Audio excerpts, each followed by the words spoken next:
नीरज चोपड़ा ने तारीख रकम कर दी है। चोपड़ा क्वालिफाई कर चुके हैं जैवलिन के फाइनल राउंड के लिए। बहुत ही शानदार थ्रो उनकी तरफ से फेंका गया 89.34 मतलब अपना पिछला ओलंपिक का जो उनका रिकॉर्ड है वो तोड़ दिया। नीरज चोपड़ा, भाई Neeraj Chopra in the house. पहले ही थ्रो 8 मीटर हो गए कम से कम पहले होगा। थ्रो में उसने कर दिया कि दैट्स इट। अच्छा चलता हूँ, दुआओं में याद रखना। क्वालिफाई कर लिया भाई पहले। इस गेम के बारे में किसी को पहले अवेयरनेस ही नहीं है, किसी को पता ही नहीं है इस गेम के बारे में। आप किसी से पूछेंगे वो आप कहेंगे नहीं मुझे इस बारे में नहीं है। मैं आपसे पूछती हूँ, आपको क्या क्या शॉर्टफॉल्स दिखते हैं यहाँ पे? अगर आप नीरज चोपड़ा को देखें तो माशाल्लाह भी वो मेरे ख्याल में आउट ऑफ कंट्री, मेरे ख्याल में वो जो जर्मनी का जो बेस्ट कोच है उनके पास वो ट्रेनिंग शूज पहनता है वो क्या हमने पाकिस्तान में बनाए हैं?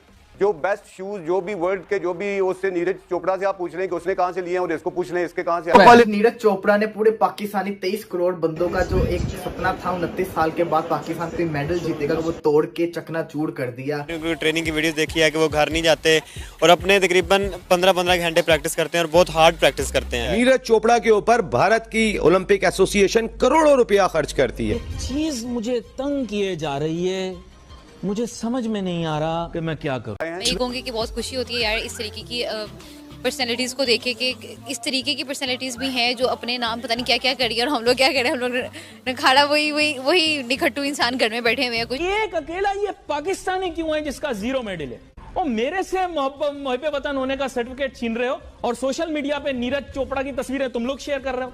बैनुल अक़वामी मीडिया साजिश कर रही है। क्यों भाई मीडिया हर चीज की जिम्मेदार है। यार क्या शुरू करूं, मैं तो चिल्ला रही थी नीरज नीरज नीरज कर रही थी और ऐसा ही हुआ। पहले ही अटेम्प्ट में नीरज चोपड़ा क्वालिफाई कर चुके हैं मेन जैवलिन के फाइनल के लिए 89.34 के पहले थ्रो के साथ। तो भाई एक कॉन्फिडेंस खिलाड़ी में तब आता है जब वो अपनी तैयारियों को लेकर शॉर्ट होता है कि भाई मैंने बहुत तैयारी की है और अगर मैं भाला फेंक रहा हूं, मेरा भाला हवा में है और मुझे मालूम है कि ये क्वालिफाइंग होगा या बेस्ट होगा या विनिंग थ्रो होगा, मुझे पता है।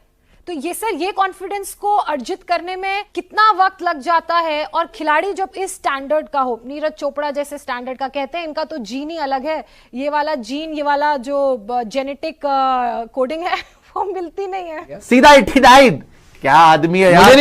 मुझे नहीं लग रहा कि अब इस पूरे सेट में कोई 89 के आसपास पहुंचेगा। इसी क्वालिफिकेशन के बेसिस पे मेडल दे दो, हम गोल्ड लेने को तैयार हैं। ये पहला गोल्ड आया, हम खुश हैं। अच्छा पाकिस्तानी आ रहे हैं जी, नदीम जी, अरशद आए नदीम जी, ये भी चेले हैं। अच्छा अभी जर्मनी वाले आए, जर्मनी देखे जरा।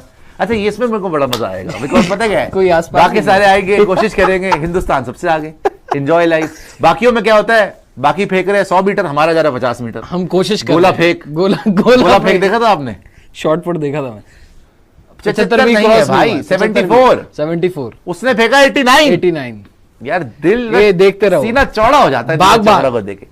Very good Neeraj, come on, बहुत बढ़िया। Back to back gold medal, back to back gold medal यार। ये greatest Indian athlete of all time हो जाएगा अगर इसने यहाँ पर back to back individual gold ले लिया तो। मुझे तो लग रहा है गोल्ड आ रहा है यार। 89 मीटर मैंने एक ग्रुप में भी नहीं देखा, सिर्फ एक बंदे ने लगाया था शायद। पहले अटेम्प्ट में 89.34, आगे लेने की जरूरत ही नहीं है भाई। ऑटोमेटिक आपका कैसे क्वालिफाई होता है? फाइनल में क्वालिफाई कर चुके हैं नीरज चोपड़ा।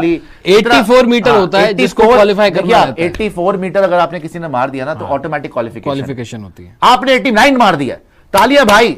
और ये देखिए लातविया, जर्मनी।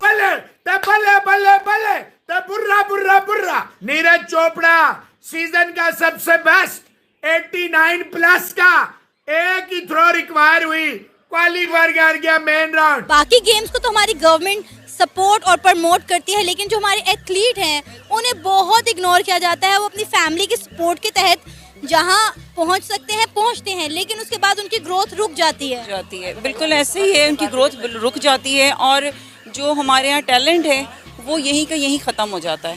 तो मैं एज आ पाकिस्तानी में ये सिर्फ मैसेज देना चाहूँगी कि गवर्नमेंट को एथलीट्स हमारे जितने हैं उनको प्रमोट करना चाहिए और उनको वो फैसिलिटेट करें, ताकि वो फैसिलिटेशन होगी तो वो आगे बढ़ेंगे, उनको जो है वो फाइनेंशियली भी सपोर्ट किया जाए। नीरज के थ्रोज ही बड़े बड़े नहीं होते, उनका दिल भी बहुत बड़ा है। जब अरशद नदीम को जैवलिन देने की बात भी आई थी तो शायद ये भी हुआ था कि नीरज ने अपना जैवलिन दिया है।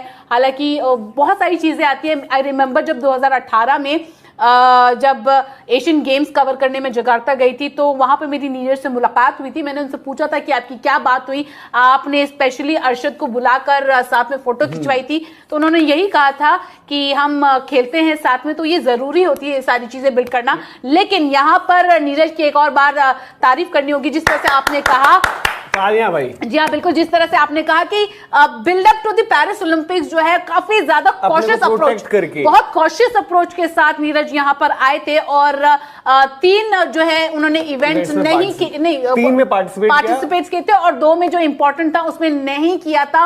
और इंजरी को लेकर भी बात हो रही थी तो उन्होंने कहा था भाई निगल है, इंजरी कुछ नहीं। जय हिंद दोस्तों, भारत के गोल्डन बॉय नीरज चोपड़ा ने पेरिस ओलंपिक 2024 में जेवलिन थ्रो के फाइनल में जगह बना ली है। उन्होंने मंगलवार 6 अगस्त को ग्रुप बी क्वालिफिकेशन में अपनी पहली ही प्रयास में 89.34 मीटर के थ्रो के साथ अपने फाइनल में एंट्री की। टोक्यो ओलंपिक में गोल्ड जीतने वाले नीरज का यह सीजन बेस्ट रहा। वह ग्रुप ए क्वालिफिकेशन में 80.73 मीटर से प्रयास 9वें और कुल 18वें स्थान पर रहे। बता दें कि डिफेंडिंग चैंपियन नीरज से देशवासियों को गोल्ड जीतने की बहुत ज्यादा उम्मीद है। चलिए आपको बता दें कि नीरज कब फाइनल मैच में एक्शन में नजर आएंगे। 26 वर्षीय नीरज चोपड़ा 8 अगस्त को पुरुष भाला फेंक स्पर्धा में फाइनल में दमक दिखाते हुए नजर आएंगे। फाइनल मैच भारतीय समयानुसार रात 11:55 पर शुरू होगा। फाइनल मैच का भारत में टीवी पर प्रसारण स्पोर्ट 18 नेटवर्क के कई चैनलों पर होगा।